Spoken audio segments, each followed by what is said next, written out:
मग तावडी मस्त पैकी माठ भाजी खुडायला लागली वाड्यामधलं. खुड खुड खुड केलं आणि थोडस धुवून बिवून नीटलं ठेवली भाजी. काडपेटीने गॅस पेटवला आणि ठेवली कढई.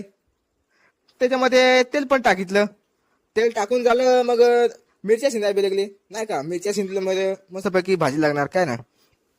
मग मिरच्या शिंदून झालं लसूण पण चोखलं मध्ये लसूण टाकला. मग लगेच मिरच्या पण टाकल्या. मिरच्या टाकून झालं मग लगेच आपले जी माठ भाजी नीटलं ठेवलं होती ना त्याच्यामध्ये टाकली. टाकून झाल्यावर मीठ ते गार मीठ टाकितलं. दांडलून दांडलून दांडलून दांडलून झाली भाजी तयार. मस्त की वाफळा बी लागली मस्त पैकी तयार झाली आपली माठ भाजी तयार झाली. ते आपल्यासाठी एक भाकर पण पाहिजे ना. मग काय केलं मस्त पैकी तांबा बिंबा घेतला. मस्त पैकी पीठ चाळलं. मग पीठ चाळून झाला मग बाईने लगेच पिठामध्ये पाणी ओतलं.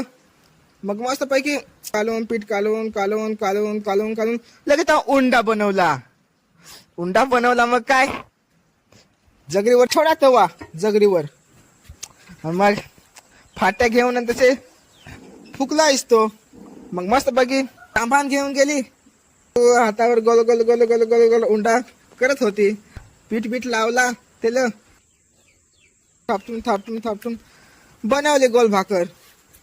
मग घेतली टाकली तव्यावर. पाणी घेतला लावला चोळ चोळ चोळून घेतली. तेव्हा चोळला मस्त पैकी उलटी घातली आतमध्ये आणि उलटून टाकली डबल तव्यावरच.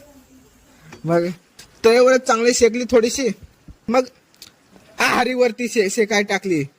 मग इस्तो पण चांगली पेटत होती. झळ झळ झळ झळ झळ झळ झळ झळ झळ झळ मग टाकली आपल्याला भाकर. थोडीशी भुजलायली. आपण गेलो मस्त पैकी घेतली हाती. मग आपल्याला पण भूक लागेल होती का नाही. मस्त पैकी माठ भाजी पण शिजली होती. मग घेतली भाकरीवरती आलो बसलो आणि मस्त पैकी कुटका मोडतो आणि माठ भाजी पण घेतो आणि मस्त पैकी तोंडामध्ये टाकतो. आणि मग आता मस्त पैकी आपलं पोट भरते नाही का. मस्त अजून घेतो मस्त खातो. मग तावडी मस्त पैकी माठ भाजी खुडायला लागली वाड्यामधलं. खुड खुड खुड केलं आणि थोडस धुवून बिवून नीटलं ठेवली भाजी. काडपेटीने गॅस पेटवला आणि ठेवली कढई. त्याच्यामध्ये तेल पण टाकितलं.